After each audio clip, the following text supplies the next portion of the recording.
বাড়ির ছোটরা কিন্তু বড়রা কি করে তা দেখে দেখে শেখার চেষ্টা করে। আর যেহেতু মেয়ে মানুষ আর মেয়েরা কিন্তু বাড়িতে থাকে ঘরের কোণে, আর ঘরের কাজ তো শিখতেই হবে, সে এখন না করুক শিখতে তো হবে দেখে দেখে, তাই না? এই জন্য আয়াত আমাদের জন্য আজকে পরোটা বানাচ্ছে, সাথে আমিও হেল্প করছি। আসলে মানে মিমি যেরকম ভাগ্নি তো ওইরকম হবে এক্সপার্ট, তাই না? আজকের ভিডিওটা অনেক সুন্দর হবে আর আপনাদের মাঝে এত সুন্দর ভিডিও উপহার দিচ্ছি, আপনারা একটু সাপোর্ট করে যাবেন, ঠিক আছে? আসসালামু আলাইকুম, সবাই কেমন আছেন? আশা করছি সবাই অনেক ভালো আছেন, আমিও খুব ভালো আছি। তো সকালবেলা উঠে গেছি, আর সকালে উঠে চা না খাইলে হবেই না। আর আমার একটা অভ্যাস আছে, চা বানাইলে আগে একটু পড়তে হবে নিচে, তারপরে একই অবস্থা। আর আমাদের বাসায় চা খাচ্ছি সবাই মিলে, আর চা আমরা কাপ আলাদা আলাদা, মানে সবার কাপ আলাদা যেন চিনতে পারি, ঠিক আছে?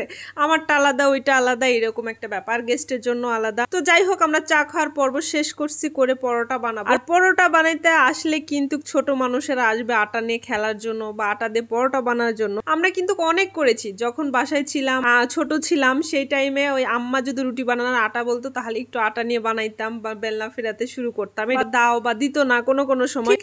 এরকম পরোটা বানাচ্ছি, চলে এসেছে মানে আমার ভাগ্নি আয়া, আসে বলছে মিমি পরোটা বানাবো, মিমি রুটি বানাবো, মানে এইরকম একটা ব্যাপার। তা আমি বলছি তাহলে ভাজো, যেহেতু মেয়ে মানুষ হয়ে জন্ম নিয়েছে তাহলে তো সব কাজ শিখতে হবে, তাই না? তো আয়া তো খুব ইন্টারেস্ট নিয়ে ভাজতেছিল, কিন্তু একটু একটু অন্যরকম হয়ে গেছিল, কিন্তু তারপরও মাশাআল্লাহ অনেক সুন্দর হয়েছে। চেষ্টা করেছি। আসলে কি আমরা যেরকম ছোটবেলাতে চাইতাম যে আমরা বানাবো, শিখবো এই কাজটা, ঠিক আয়াতের মধ্যে এই লক্ষণটা আমরা দেখতে পাই, কারণ মিমি গুণে ভাগ্নি হতেই তো হবে, তাই? এদিকে দুপুরের জন্য ভাজি টাজি মাছ রান্না করতেছিলাম, আর এদিকে দেখ কত প্লেট হারি জড়ো হয়েছে, এগুলো পরিষ্কার করতে হবে। আসলে মেয়েদেরকে না সব কাজে এক্সপার্ট করা উচিত, না হলে পরের বাড়িতে যাই শুনতে হবে তোমার মা কি শিখাইছে, তোমার নানি কি শিখাইছে, সব দোষ মনে করেন বাবা মায়ের, আর তখন কিন্তু মেয়েরা খুব কষ্ট পায়। এই জন্য আমরা চাই প্রত্যেকটা কাজে আয়াত সুন্দরভাবে শিখুক, কিন্তু জোর নাই, ও ইচ্ছা করলে শিখবে, না হলে না শিখবে, কিন্তু করে ইন্টারেস্ট আছে সব কাজে, এই জন্য একটু শিখাই।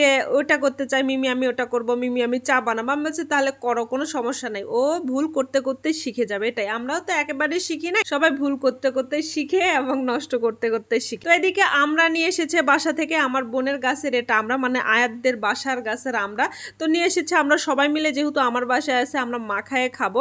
আর আমরা যে কোনো যেই জিনিসটাই হোক না কেন আমরা সবাই মিলে খাওয়ার চেষ্টা করি, থাকার চেষ্টা করি একসাথে, এবং খুব মজা করার চেষ্টা করি। যে সামান্য জিনিস হোক আমরা সবাই একসাথে খাই, সেটা অনেক মজা থাকে এবং আনন্দ থাকে, ভালোবাসা থাকে। তো এদিকে আমরা নিয়ে এসেছে, যেহেতু আমরা ও কাটছিল, তারপর আমি একটু মাখাইতেছিলাম, আর সাথে আপনাদের মাঝে ভিডিওটা উপহার দিব তাই একটু ভিডিও করতেছিলাম। আর সুখ তো এখানে বলেন, একটা পরিবারের সুখ যখন দেখবেন যে প্রত্যেকটা মানুষের সাথে প্রত্যেকটা মানুষের মিল মহব্বত, এটাই হলো মানুষের সুখ। আর কি চাই, বাবা মা চাই এটাই যে আমার ছেলে থাকবে, ছেলে মেয়ে সবাই একসাথে থাকবে, এইটা। তো আমরা অনেক ভালো আছি ইনশাল্লাহ, সবাই দোয়া করবেন। আর এদিকে আয়াত আমরা মাখা খায়, ওর ঠোঁট খুব জ্বলছিল, আর দেখেন কি বুদ্ধি, ও মুখে মানে ঠোঁটের মধ্যে চিনি লাগাইছে, মানে চিনি লাগাইলে নাকি ঠোঁট জ্বলা কমবে, কি একটা বুদ্ধি, এটা আমিও করতাম, বাট আমার গুণগুলো একটু কিছু কিছু আমি ওর মধ্যে দেখি। তো যাই হোক, ওর ঠোঁট জ্বলা নিয়ে চিনি দিতেছে আর আমি ভিডিও করতেছি, ওই জন্য ঠান্ডা নিতে চলে গেছিল আব্বা, তো ঠান্ডা নিয়ে নিচ থেকে এসেছে।